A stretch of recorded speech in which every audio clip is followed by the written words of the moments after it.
Kay Carolina.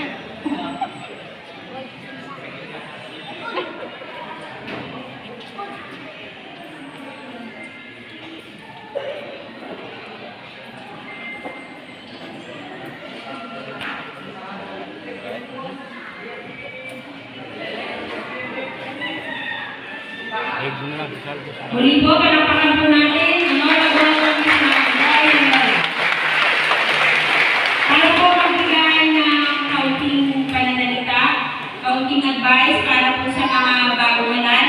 At ganoon din po, kaunting salita, kaunting pananalita para po sa ating nagalang-galang ng Kapitan Macario Benedicto.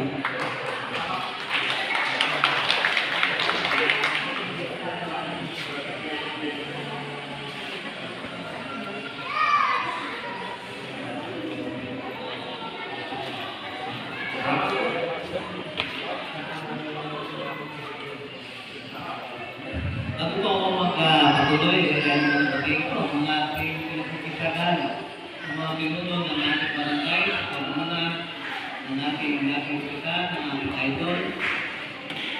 Kapit na tayo, Benedicto, para po natin.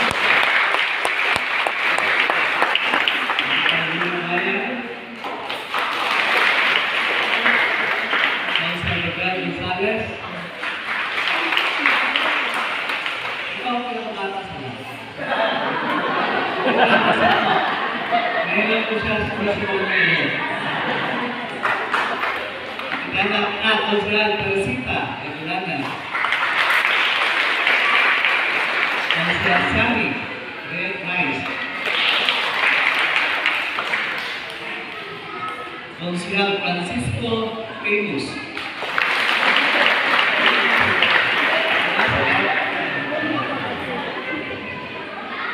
Konsial Jimenez Dinlasa. Konsial Rosetta Pascual.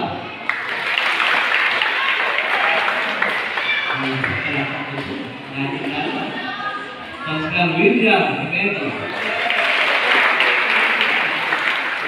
Ang aming kapwa kaitan, hindi ka kayo igagaman ito. Ating SK Chairman. SK Chairman. Pagina. May girlfriend ka na ba? May girlfriend ka na? Ayan, nandun sa kamuna na. SK Consular, Cherry. Cherry Mina. Cherry. Cherry Mobile. Charles, David Bayan.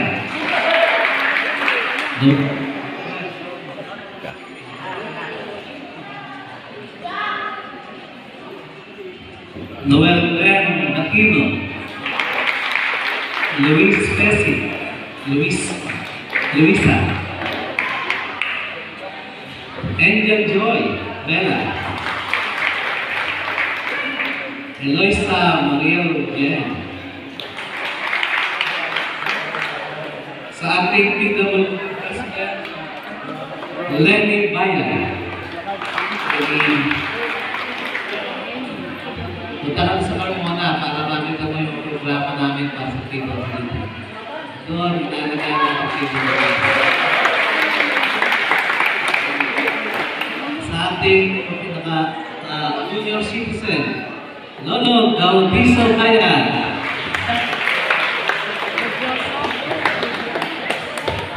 Bata pa. Sigurado ho kayo? Birth certificate. Parang mas matanda pa sa inyo siya eh. SK Chairman eh. Kapuso, kapamilya at kapatid, isang umagang kaganda po sa inyong lahat. Isang malaking karangalan po para sa akin na manayahan sa araw na ito at maging bahagi ng pasasalamat ng ating mga barangay official na nagtagumpay at bilang parang din ang pagkilala sa ating natapos na barangay captain, Kapitan Idol Ayon Benedicto. Alam niyo mga kababayan, malaki ang aking paghanga at pagkilala sa sa inyong Kapitan Ayong Benedicto. Sa kanyang matagal na panunungkulan bilang inyong kapitan, walang mukhang bibigyan kundi ang kapakanan at kabutihan ng mamamayan ng inyong barangay. Kaya akin po ang karangalan na makasama ko siya sa aking panunungkulan bilang inyong tinatawag. Ako'y nagpapasalamat po sa lahat ng mamamayan ng barangay nito sa pagbibigay niyo ng isang taong nakatulong, nakapagbigay sa akin ng inspirasyon para i-boost ko ang aking sarili ng mahusay at katapatan para sa kabutihan ng ating distrito, kabutihan ng bayan silang at kabutihan ng inyong barangay. Kung hindi dahil sa inyo, ay hindi ko po makikilala ang taong ating binibigyan ng parangal at pagkilala. Kaya mula sa nabuturan ko ng aking puso, tanggapin ko ninyo ang aking taus-pusong pasasalamat sa paglulubog niyo sa ating dating Kapitan Idol Ayong. Si Kapitan Ayong ay hindi lang po isang mahusay na leader, kundi isang tapat at tunay na kaibigan. Siya po ay sa tagal namin pagkasama ay wala kaming pinagtalunan, kundi kami po ay nagkaisa sa puso at isipan paano matutulungan ang ating mamamayan dito sa inyong barangay. At dahil po dito ay maraming papasalamat din ako kay Kapitan Ayong, una sa Panginoon Diyos sa pagbibigay sa akin na isang leader, na isang kaibigan, na kailangan po ay hindi ko na siguro malilimutan sa kasaysayan ng aking buhay bilang lingkod bayan, bilang pagkaraniwang tao. Sapagkat tao ay makikilala niyo lamang kapag binigyan niyo ng kapangyarihan, binigyan niyo ng pera, diyan niyo makikilala kung anong klaseng pagkatao ang isang tao. Pero kapag binigyan niyo ng kapangyarihan at pera sa tao at hindi nagbago sa kanyang pakikitungo sa kanyang kapatao, yan ang tunay na tao na dapat natin mahalin sa ating buhay. Yan ang tama kasama natin sa hirap at ginhawa. Kaya, Kapayong, thank you very much. Maraming salamat.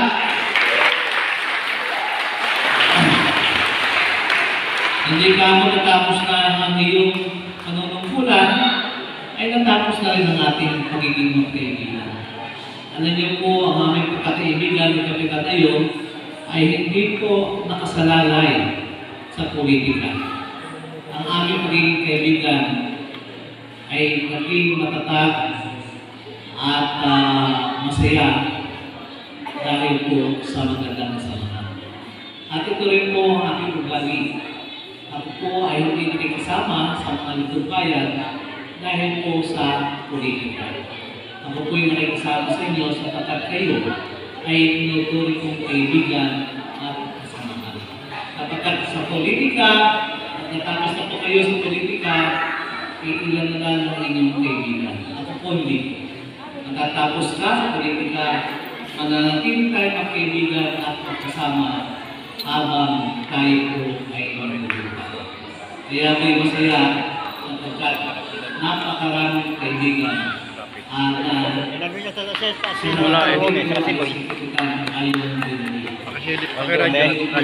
wala ko rin yung dala eh.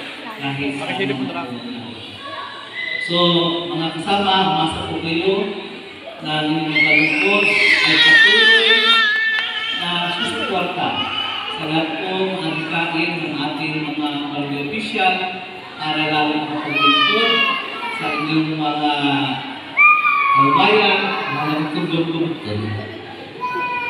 At para may pagpatuloy po ang naiiwang legasiya ng ating dating Kapitan Ayong Benedicto. Ako po'y walang hinangad, kundi ang kaunaran ng bayan ko ng Silang, ang kapakanan ng mamamayan ng Silang. Sapagkat ang bayan ko ninyo ang dapat maging pinakamunlad na bayan o lungsod sa buong lalawigan ko ng Cavite.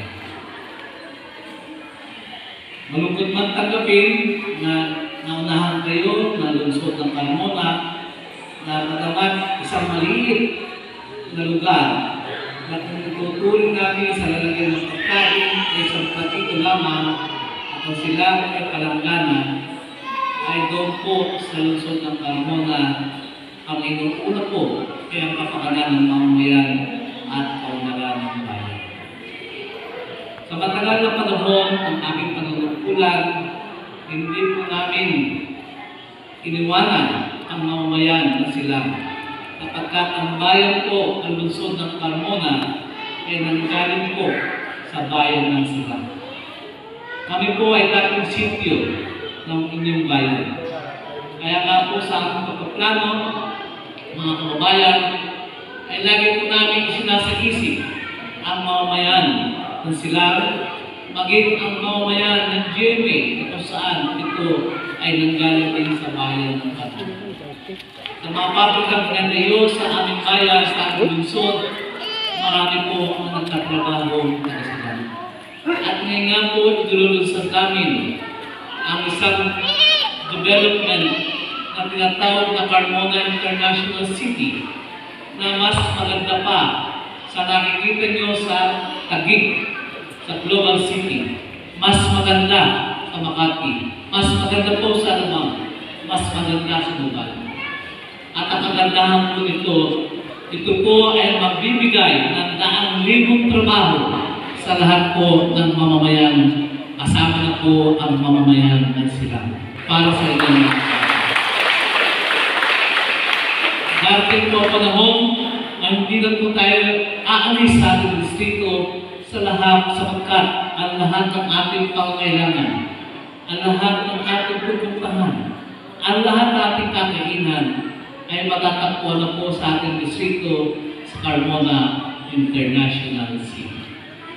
Ito po ay binuo hindi para sa mamamayan lang ng Carmona, kundi sa buong mamamayan ng ating distrito at lalawigan po ng Cavite. Kasama rin po natin dito sa ating pangarap, ang ating buting gobernador, John Vic Remulla, maging ating Vice Mayor, Atina Tolentino. Kaya asahan mo ninyo lalo magkakadikit-dikit ang ating pagtutulungan sa mga dating na panahon. Nais ko lang pong linawin ng isang bagay na unting-unting sumisira o unting-unting naninira sa pagkatao ng inyong mga lingkod. Alam niyo po, kami po mga congressman, ang pangunahing pananagutan ko ay gumawa ng batas.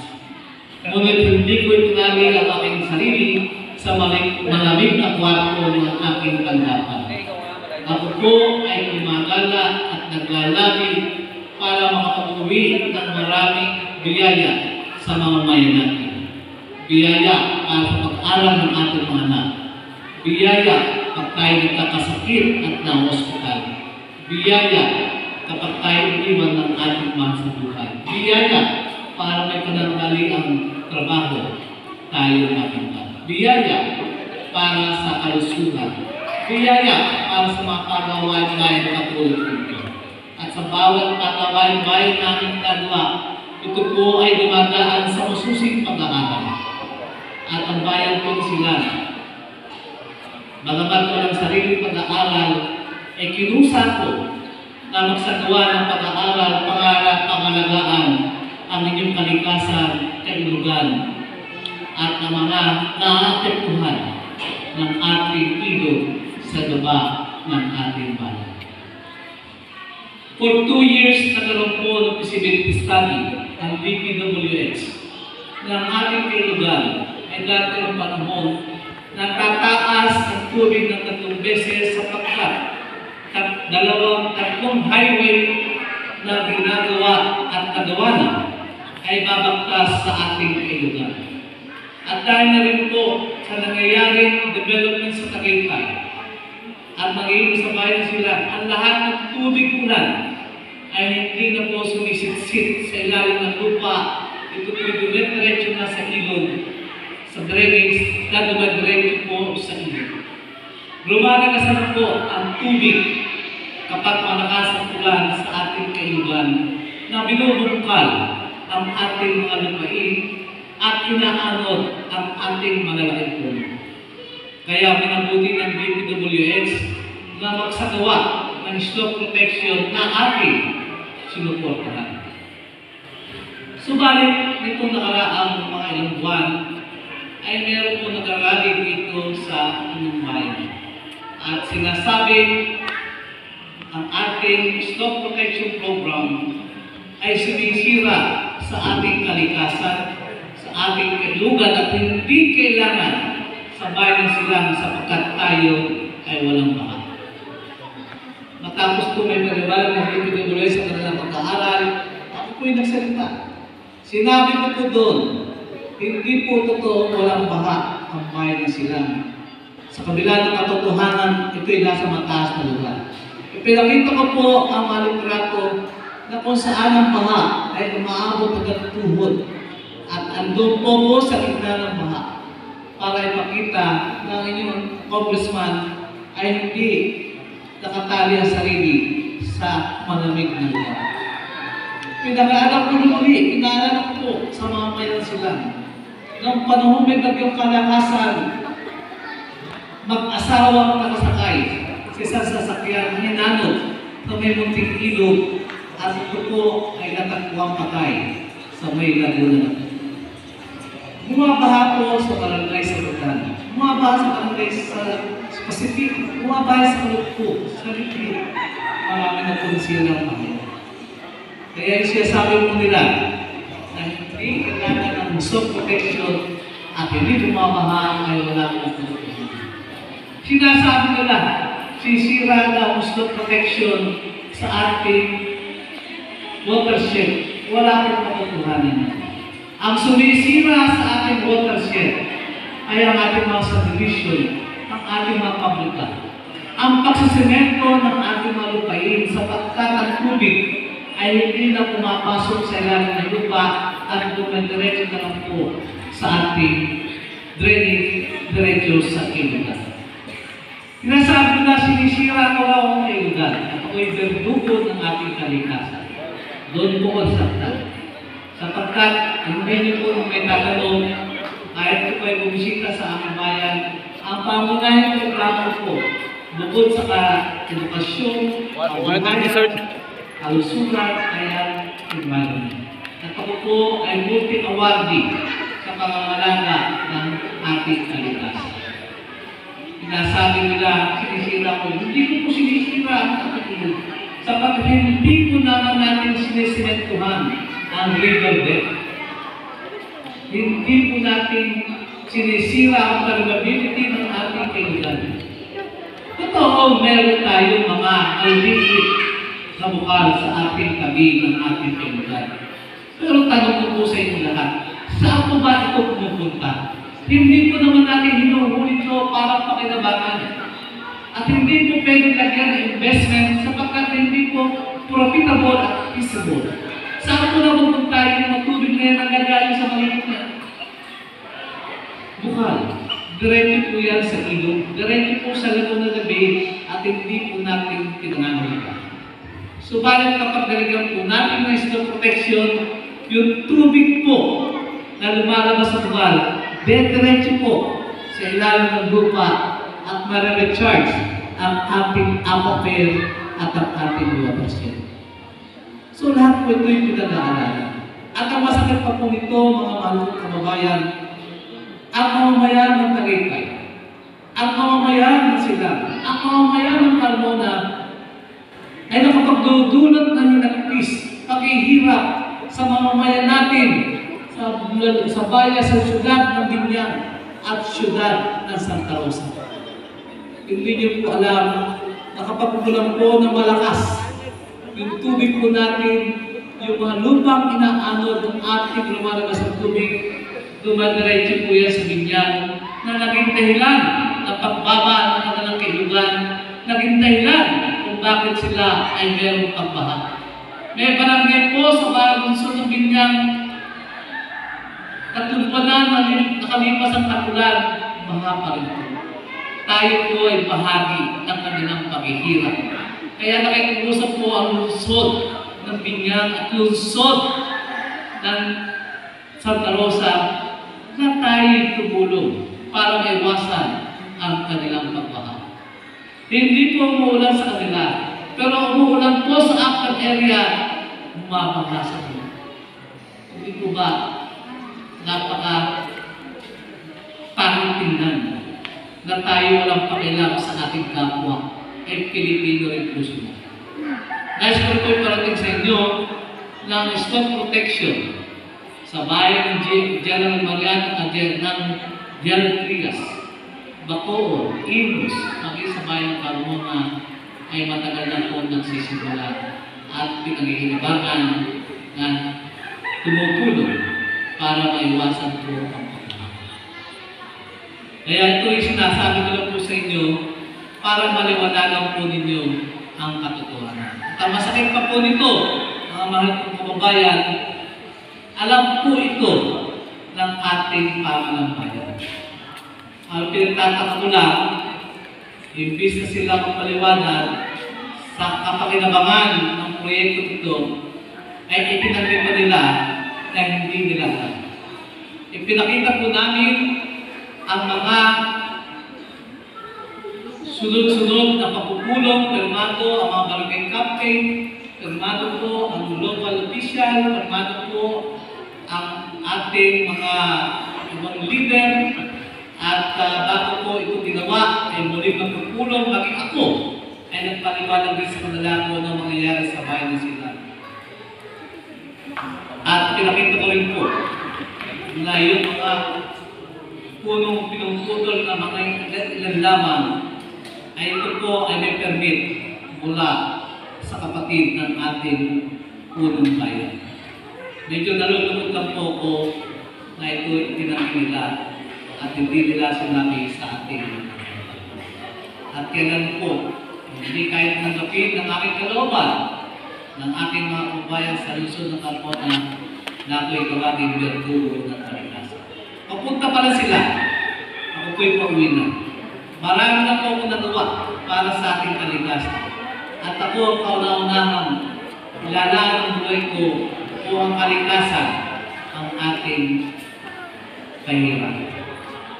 So, pasensya na po kayo na nabanggit ko ang mga issue ito pagkat ito po'y nararapat para po mas maliwanag sa inyong isipan kung ano ang ginagawa ng inyong congressman.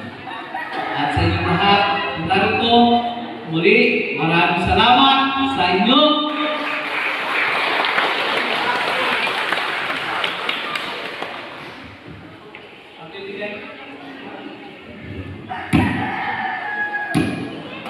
Thank you.